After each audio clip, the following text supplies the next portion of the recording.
Alright, so I may not have all the stuff together maybe the 4th.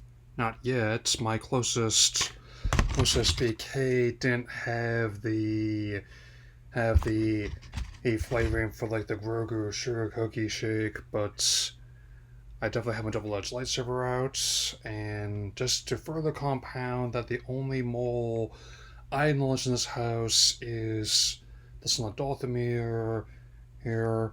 One I was one of at least three people cosplaying hanging as him in my class Halloween '99.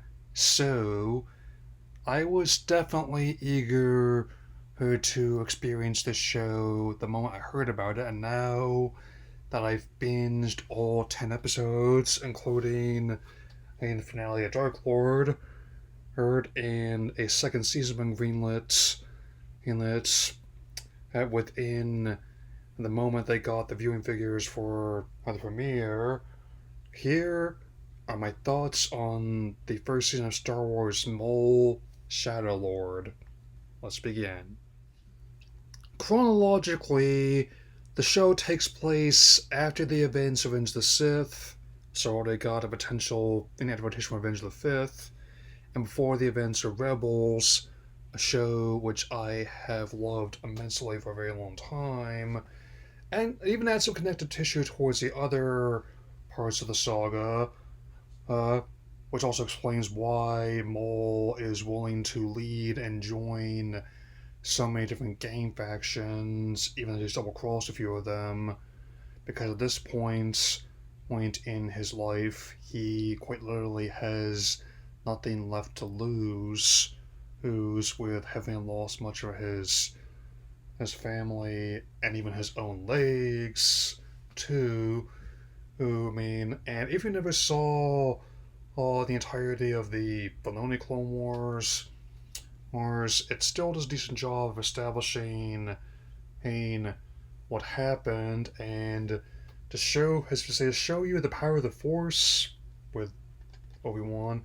I cut this mole in half and repaired it with only flex tape, and yeah, if you now I got that bad out of the way. And they've been promoting this quite extensively. Hey, and I'll head against some spoiler territory, and follow some of the events. But I also really like the connections they built up. On top of Sam Witwer returning to voice the character in the title role, we also have a few bits of solo performers, with a personal favorite of mine being Richard Iowade as the a droid two boots. I mean, let's just say that someone who was on the IT crowd, as well as been quite amusing in his other film and TV appearances, is more than qualified to voice an eccentric but intelligent droid. In many ways, actually plays more like a neo-noir crime drama than a space opera, even though it hasn't been as always explicit as how Marvel has been doing this. I have noticed a fair few amount of times whenever they introduce like a new part to the saga, it changes genres a bit. I mean, it's also admittedly hard to get too mad about nostalgic callbacks when, again, this is one franchise where that element is functionally woven into the fabric of the verse, with it being influenced by vintage adventure serials and a lot of vintage Kurosawa films, with the Hidden Force in particular being a big recurring point of reference. While it is an all ages show in terms of tone and artistry, it's one in the same sense that say like the '90s Batman animated series was, or the Avatarverse is, with Filoni being one of the latter's major writers and artists. And if anyone had to who take over as the architect of the entire franchise going forward, or functionally like the Kevin Feige for Marvel or James Gunn for DC, I'm glad it was him. I'm on the with him with the incoming and outgoing staff.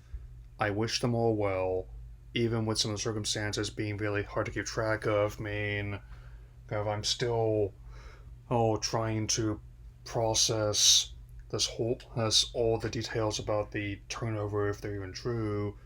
But what is true is that the show looks really great. It just shows how far the animation has come in 18 years, like how where there were limitations in the early on as well, but they have gotten a lot better in things like lighting, in in color or palettes, and even how things like fabric can move. Like how in the first season you had Anakin and Obi-Wan wearing this body armor, but by the final season they actually were wearing their robes in the films, and likewise how their hair kind of like a figurine, but also they will have like individual flowing parts of their very 70s, early 80s mullets, man.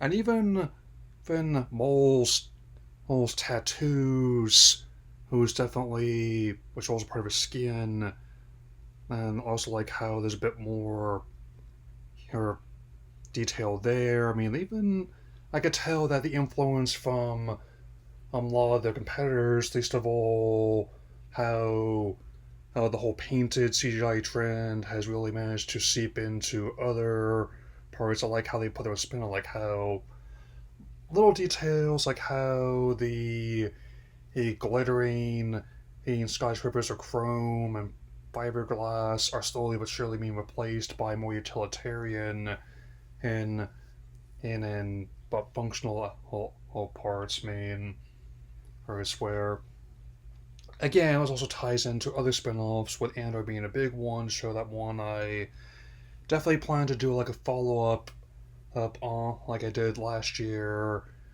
There, depending on how things go, I might have it together by Memorial Day, which it's incidentally the anniversary when New Hope first came out in theaters. I might not. We shall see. A a but still, and even like how the lightsaber duels are handled, like it's a nice little transition to the more elegant duels original trilogy from the flashier wuxia infused ones of the prequel trilogy. And with that in mind, the biggest spoiler I'll have for the finale, I'll even put a time code in the description if you those who have not seen it yet, so hopefully you'll do so. Also, it's a great show as well. I won't reiterate that, and it'll be happening in 3, 2. So, as Maul and other individuals he's formed a reluctant alliance with in order for them all to get off planet, with the Empire taking it over, it's obviously not safe anymore on Coruscant.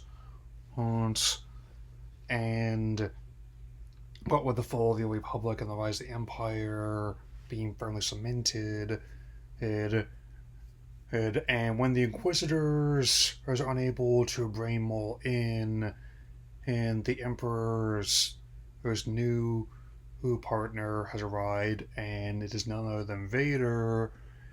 Yeah, even with the discourse of all the things I've done on Buena Vista and their stewardship of the franchise over the last 12 odd years, there's one thing I do keep hearing about is that they help make Vader frightening again after a very long time, and recontextualizing a lot of ideas that were previously he seen as a bit laughable. Well, and I will say this. If you were to ask me how I would stage a duel between two of my favorite Sith Lords, or as my Bohemian sisters in the Wash, apologies, is this is actually the closest of how I would have imagined it, and how I would do certain bits if I ever got that opportunity. All I need is the imagination of my inner 10-year-old playing with the Star Wars merch in their backyard, and the rest functionally writes itself. It's also one of the main aspects reminds me of like these games they put out, like especially Jedi Fallen Order and its sequel Jedi Survivor, or and how even and and with him being now more machine than man, he's still not one to be trifled with. I mean, at all. I'm definitely he, eager to see what Respawn will do with the third and final game in the trilogy. My headcanon title will supposed to be like Star Wars Jedi Master. It just makes sense, and it's based on the fact that Cal was only a Padawan when he went into hiding, got promoted to Knight near the end of the first game, and is living that in the second. So he would obviously be reaching the rank of Master by that point. Bottom line, it also explains what's one of the things I was hoping they'll get into how